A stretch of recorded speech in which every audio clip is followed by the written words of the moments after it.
Hi, my name's David and I'm an addict. David and I'm an addict. Wait, truer words were never spoke. You know how this usually goes. You tell how it was, and what happened, and how you are now. I first got turned on to drugs when I was a kid, a musician. And some other musician that I admired handed me a joint. And I smoked it, and I thought it was just peachy. And I smoked a lot of them after that. If you were a musician back when I started, that was sort of part of being a musician. Sooner than I thought it would happen, I ran into somebody who turned me on to acid. I thought that was pretty great too. Now, there was an early mistake that the people who were trying to discourage us all from doing drugs made. They said that if you took acid, you would A, have bad babies, and B, burn your eyes out looking at the sun. And I knew that wasn't true because I tried it. And I didn't burn out anything. And so I figured they were lying. So when they said, don't smoke those reefers, they'll lead to harder stuff, I figured, no, don't feed me that hogwash. And I went blithely on down my road. Now, because they made all of that illegal, you had to go into a fairly illegal society to get what you were looking for. And sooner or later, somebody always comes along and says, that's nothing. Try this. And, of course, I did. And that was cocaine. Energy for free, sex for a week. These little... No, I was a very simple-minded kid. That's how I saw it. And I thought it was just fine. It sounds... Now, to anybody in this room, it will sound absolutely bizarre, but when I first started doing cocaine, which was right after the Civil War, way back there, there were actually a lot of people going around saying, oh, it's not addictive. Yeah, right. And I'm the Easter Bunny. And so I got thoroughly into that. And, you know, somebody said, well, oh, man, that's really not the real thing. You know, the real thing. And they turned me out to some smack. I thought that was pretty good, too. There were some things that kind of slowed me up about it a little. You weren't really having fun unless you were throwing up. And it tended to put a bit of a damper on your sex life, but you didn't care a hell of a lot. Suppose you probably remember that part, but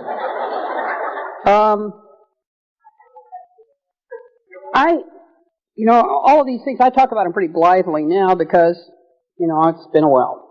And you can look back on them and they're easy to laugh about now. They were my life. Now, I started out feeling that being a musician was, you know, like, see, I didn't get into it, you know, to be a star or to get on the cover of Rolling Stone or to get laid or to make a bunch of money. I got into it because, unlike everybody now, I got into it because I really loved music. So I had felt, you know, that music should be the most important thing in my life. You know, just barely ahead of sex, but ahead of it. And so, when after years of abusing these drugs, I kind of looked around and realized that they were getting to be more important than the music, I was kind of pretty surprised, pretty shocked, you know, because you don't really watch yourself. that carefully. As a matter of fact, you tend to not want to watch yourself that carefully. I didn't. But, certain little warning signs start to happen in your life, One day there was a hole through a piece of my nose. Part of my body was missing. And somewhere in there, something should have said, hey, your body's trying to tell you something. There's a piece missing. Didn't quite come through. There's a little fog. I did, however, run into a guy. I was worried by it. I just didn't want to admit it. But I ran into a guy who said, you don't have to snort it. You can smoke it. And that was the beginning of the big, serious, downhill, hit the skids slide. I don't know how many of you were freebasers, but boy, that is the quickest, shittiest way to the bottom there is. I speak from a fair amount of experience, having been sort of a chemical dump site. And, I did enough years with enough different drugs to where I feel I can pretty confidently say that's really shitty. And I did it, and I did it, and I did it, I did it. And no, I didn't stop any of the others. I also, I know it's not real important here, but I also drank, whenever I was coming down or had run out of anything else. And I did all these things concurrently. Well, now there are certain attendant changes that we all go through, right? You start to tell certain kinds of lies to yourself and to other people. You start to trash your relationships. You start to trash your house. And things start to fall by the wayside. Your ability to show up any place on time. Caring about yourself. Brushing your teeth. Little things like that. I could see these things happening.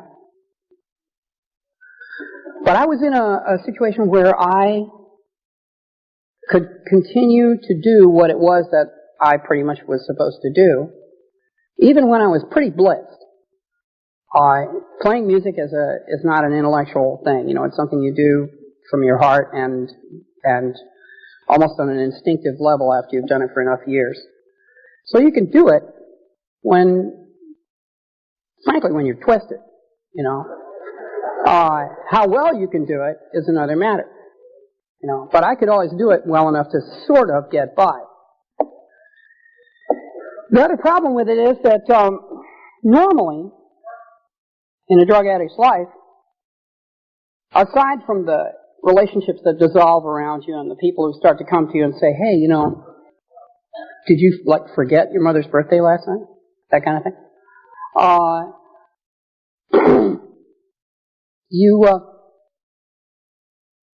You tend to get in trouble. Now, I got in trouble a number of times. I used to get busted regularly. But it really all sort of depends on where you get busted. You get busted in Marin County, Mill Valley. The Mill Valley cops and I were, hey Dave, how you doing tonight? You're not carrying that gun, are you? Warned you about that. Don't bring it downtown. They would, as often as not, if they caught me with a paper, they would just God damn it, David. Get out of here. Orange County even, I got away with it. Because there was an assistant DA who was a fan.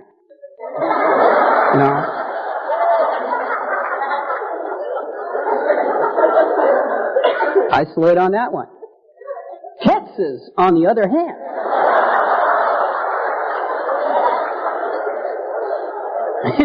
Is a whole different ball of wax. Yes, sir. Yes, sir.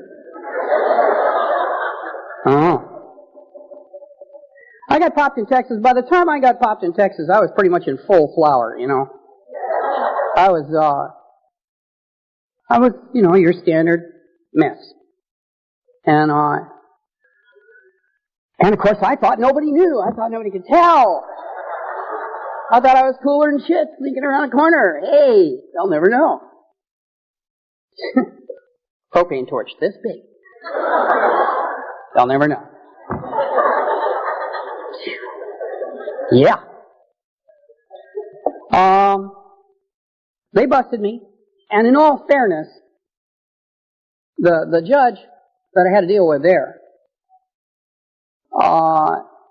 was actually a pretty decent guy, and he knew that I had already made several attempts to, you know, go into treatment or, you know, for one reason or another, and failed. And he said, you know, we're going to put you in treatment. And they sent me off. They made a deal, you know, to send me off to a locked facility in New Jersey, from which I escaped. That Dave, he's sharp.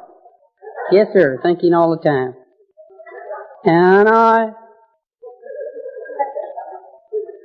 they caught me, of course, right away, and they brought me back, and they said, remember that great line out of the Paul Newman movie, you know, what we have here is a failure to communicate.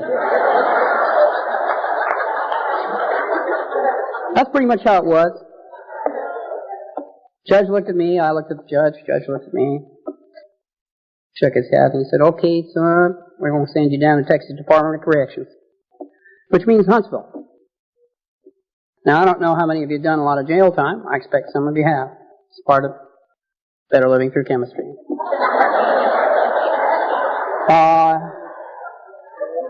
Yeah, buddy. Yeah, it's like, and they stuck me in. First, they stuck me in Dallas County Jail. And now, if you're like a connoisseur of jails, you know that the county jails are zoos. They really suck. They are really the lowest.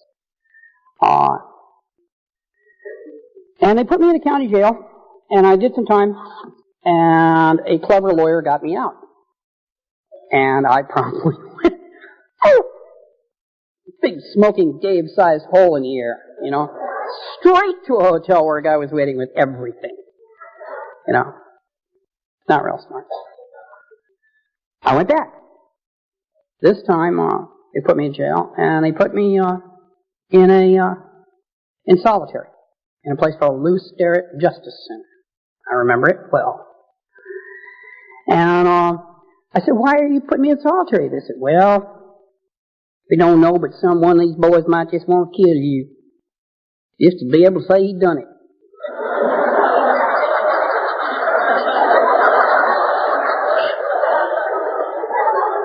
Oh. That worked for a little while, and then I started to just flat nut up in the cell. Because I'm like kind of an outgoing guy, and I like to talk to people and stuff, you know. I wasn't real polished up on this, being a jailhead guy yet. And so I said, look, you know, please send me to prison.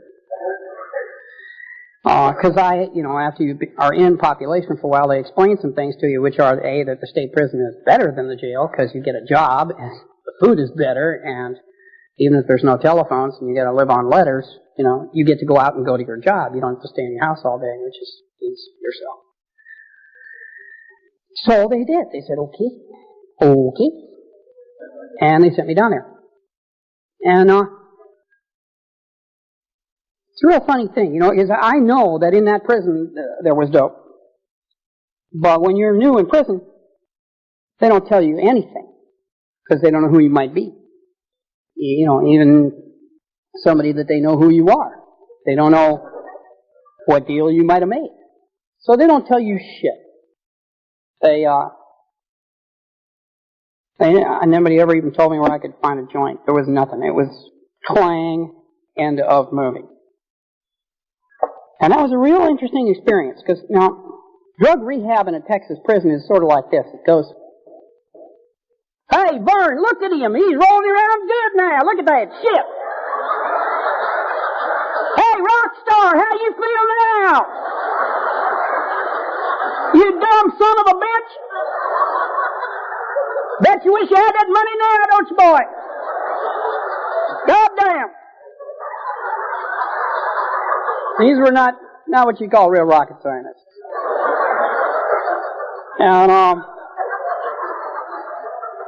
And they wouldn't give you an aspirin. I want you to know, man, I'm sitting there kicking junk and coke at the same time. I'm twirling like a pig on a spit, you know. I don't know which end. I'm just ass over tea kettle. I haven't a clue what's going on, you know. I hadn't been straight in 20 years. I am just like, oh, what am I going to do? And I'm in prison in Texas. And I was flat discouraged. Yeah. Now, like I said, it's easy enough to laugh about it now, particularly some of these good old boys I had to deal with, but man, it was a hell of a thing, you know, because I've been a kid who'd always got his own way. You know, I'm from here, Santa Barbara, that's where I'm from. And I went to schools here, and I had a great life here, and my parents were nice, and nobody ever beat me, and I didn't have much excuse, you know, for turning out this way. And I was kind of always able to get my way. Either by being cute, you know, or being funny, or by talking real fast, or beg, borrowing, stealing, conniving, cajoling my way into whatever the hell it was that I really wanted to do. And I won pretty early at what I chose to be doing. First I got into one group, and that did real well, and then I got into another group, and that did about 5 times as well as that, and then that group added somebody and got 10 times bigger than that, and I never really had to, you know, like, grow up a hell of a lot. And all of a sudden these big doors go clang, and ain't nobody listening. You can be as cute and funny as you want. They don't give them. You know? The door is not listening. Open sesame. Nothing. You know? And you're in a space about the size of, that part of the table. 2 of them. Got to work it out with that other guy. You best hope that he's a nice guy. Fortunately, I was old and fat and ugly when I went in. I'm not even going to get into that whole set of jokes. Okay. But it was immediately a real tough lesson for me. I don't recommend this way of getting straight at all. You know, I don't expect there's a hell of a lot of newcomers here, but if there are, you know, if somebody offers you a chance to go into a rehab as opposed to just letting you slide down the hill to where you wind up in jail, get your ass in the rehab. Let me tell you right now.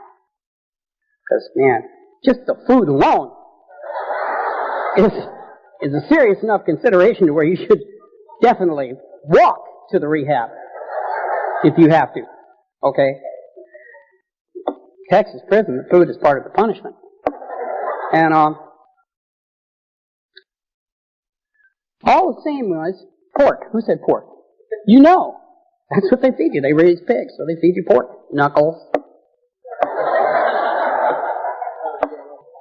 Man, it's bad, terrible food.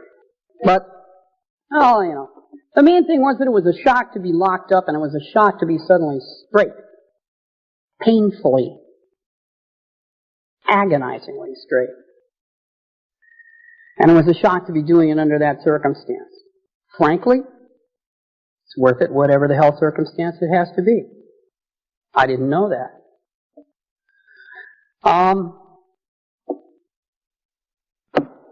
I had tried, my wife Jan and I had tried several times, like I said, going into hospitals and stuff, and always failed. You know, we'd last like 856,425 seconds. You know what I mean? You'd be counting them all. But I was finally stuck in a place where I didn't have any choice. Nobody was going to give me any. I couldn't get out to get anybody. any. I couldn't hustle money.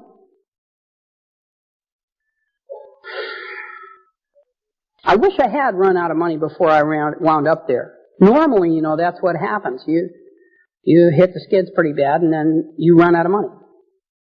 And then you use up, you know, the kids' college fund, and then you sell the couch, and your Volkswagen, and your hat. You know, you sell anything. I would have sold you. And I always had some money coming. Now, I didn't have any money. I didn't have anybody who would pay any attention. And I was going to get straight. And that was it. When I went to jail, now, when you go to jail now, NA, AA, even sometimes CA are in the jails. I went to a great NA meeting at a jail in Hawaii. Man, these guys were hardcore. But when I went to jail, there wasn't no meetings. Not in Texas. They hadn't yet decided that it was cool. Texas is a little behind the rest of the world. And it was a very slow and painful process getting straight without anybody to give you much of a clue. I did get sent books. I got sent an NA book and an AA book from outside. But they don't make a hell of a lot of sense to you without having somebody to say, look, brother, I just went through all of this right in front of you. See, that's the great gift of being in a program like this. So that you got other people gone through it. And they can say, hey, 1 beer a month is not sober. You know, other little clues like that that'll help you. I didn't have anybody to really help me figure it out. I did survive it. Partly just luck, and partly I figured out fairly early on there that if you don't get up in anybody's face and you mind your own business, you can get through that. And when I got out, my wife, who is a very strong person, had been in a rehab that sent her out to all kinds of meetings, all day, every day, for the whole time that I was in prison. And she said, come on, let's really make a stab at it. And I knew I was tired of living the way I had lived. So we made a stab at it.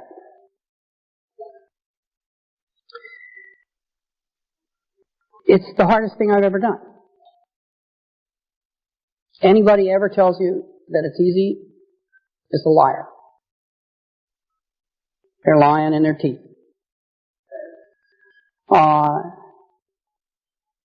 I am not Superman. And when I got out of the joint, I was just shakier than a pillar of jello. I didn't know what to do, where to go, who to turn to, how to make any sense out of my life at all. And without, you know, a couple of good friends and my wife, I probably would have hit the skids again. It didn't happen that way. Somehow I'm a very lucky guy. I started going to meetings, and then more meetings. When I first went to meetings, I didn't, you know, seem like probably most of you, I didn't feel like I was part of it. I didn't particularly, you know, feel like being real honest about whatever I had done, you know, because I really was kind of a shit. I told a lot of lies. I did a lot of stuff I'm not proud of.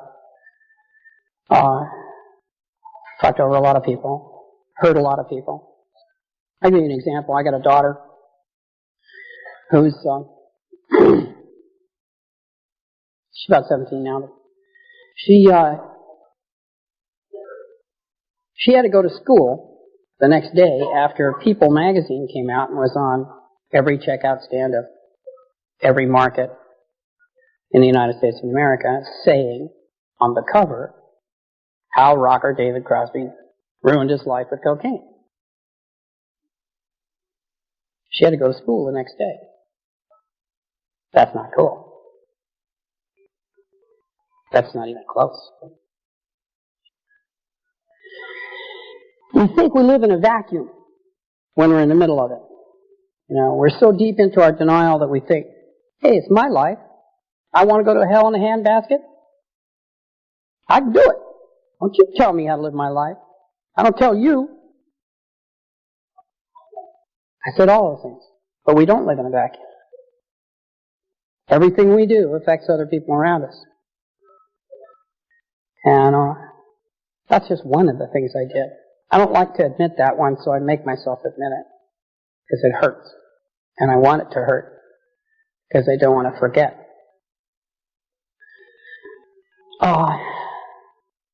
But there were a lot of them. I had a lot of wreckage. I had been a destructive force in other people's lives. Not just blithely derailing people as I went by at speed, but actively hurting people. I'm lucky I didn't kill somebody. I carried a gun for years. That was all part of the cocaine psychosis. When you're doing as much freebase cocaine and heroin as I was doing, you think they are out to get you. I'm sure you know about them. I used to call them the bush people. Oh, you've seen bush people. Look, right over next to the tree. No, move. It'll move. No. Just wait. It'll move. What's that on the roof? I'm telling you, I heard him talking, and I heard my name. Yes, sir? I used to carry a gun all the time. Colt 45 automatic. I got arrested 3-4 times with a Colt 45 automatic. I was practically supporting the Colt Firearms Company there for a while. Give me another one. They took that one. Sharp. That Dave is sharp. I don't know how I missed killing anybody, but I didn't. I did do a lot of damage, like I said, though. And then when I'm talking to people that are new in this thing, they tend very strongly to think that they are the only person they got to think about. They have already made a break with their family. They tend to, we tend to find one reason or another why it's our family's fault. And, it's all somebody else's fault, isn't it? Everything is. I used to come up with excuses, man, that are legendary. There's still people who talk about the time I didn't show up for rehearsal in San Francisco because I said I didn't have $1 for the bridge.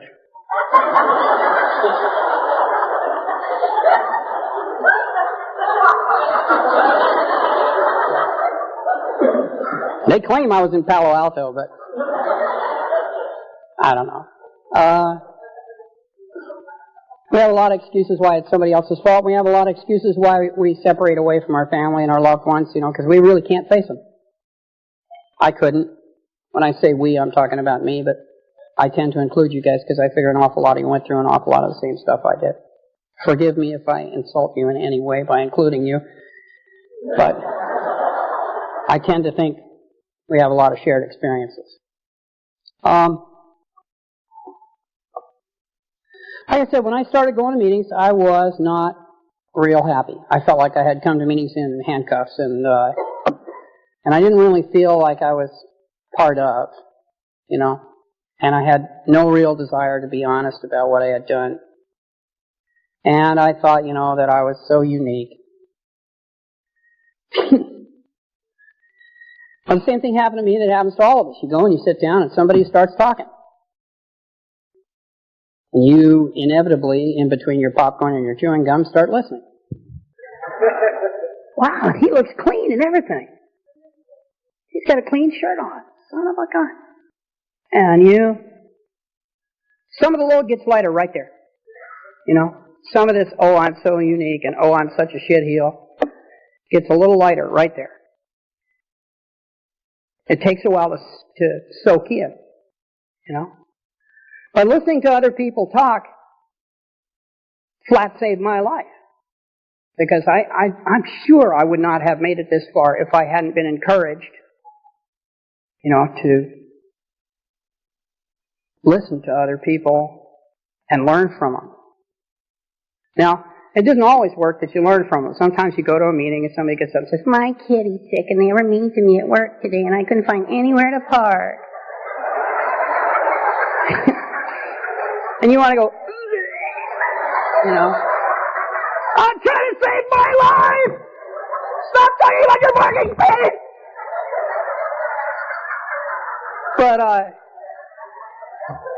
But usually what happens at a meeting is somebody is going to touch your heart.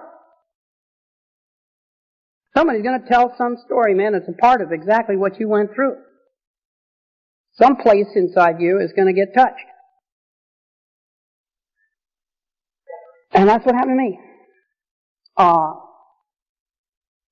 think the things I read in books helped. I think getting a sponsor helps. I think going to meetings helps. Listening to people helped me the most of all. Because I had always thought I was better than, smarter than, quicker than, richer than, something than, whatever the hell it was than, everybody. And now I was like a shitheel and lost. And listening to other people pulled me back up to being a human being. And made me feel, that I could be one too. And that's now my biggest aim in life, is to just be a decent human being. And I figure that's our responsibility. That's about all we can really, We're not going to get any help from elsewhere. It's only us that have made this choice that are going to help each other. Sure as shit, the government isn't going to do anything about it. That's another pet peeve of mine. I'm so pissed at the government, I'm ready to just, I'll give them a chance this time. It might get a little better, but I used to go, I have gone and lobbied and talked and tried to talk to people in previous drug enforcement, administrations and stuff, and I can get in the door because I can get some senator who wants me to do some benefit for him to make a call, But man, those people are just flat stupid. And they're not going to help us. They're not even going to help the problem. All they want to do is lie about the problem so that they can claim it didn't happen on their watch. Point fingers. What about the drug problem? I'll appoint a commission. We'll find out if there is one.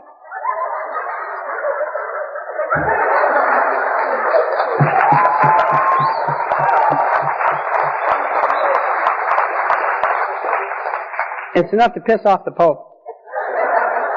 I can't, I have no slack left for these people. There's good people all the way down. I hate to admit this, but there's good people even in law enforcement. I even met a prison guard who was a decent human being. Now that is really some stretch, man, I'm telling you. It sticks in my craw to say that. But the people in the government, just mostly, at least over the last couple of administrations, have, done their best to lie about the whole thing.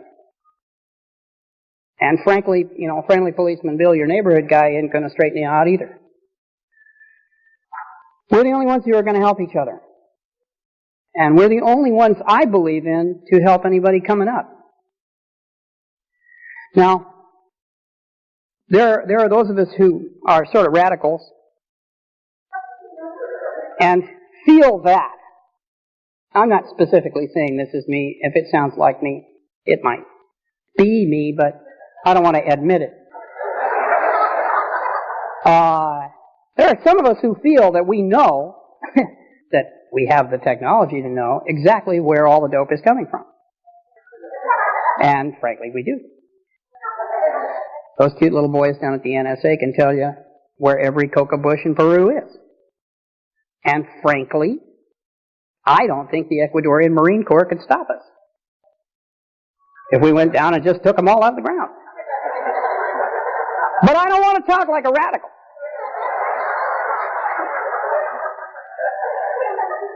Tempting thought, though, isn't it? Huh? Yes, sir. Oh, coffee! If you don't, we'll come back next year.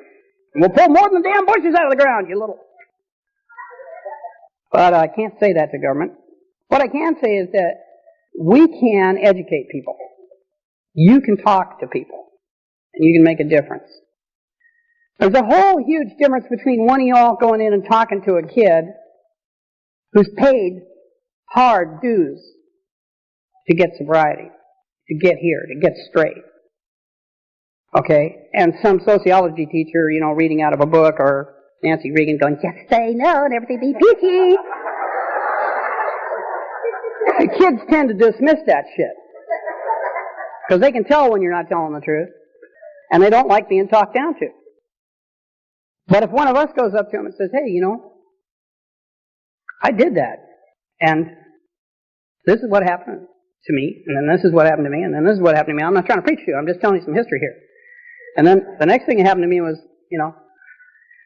they have a sense of that. When you talk to kids, you can make a difference. There is always the hope that if you give them the right information, they will make the right choice. We know what the right choice is. And we know what the right information is. Just tell them the truth.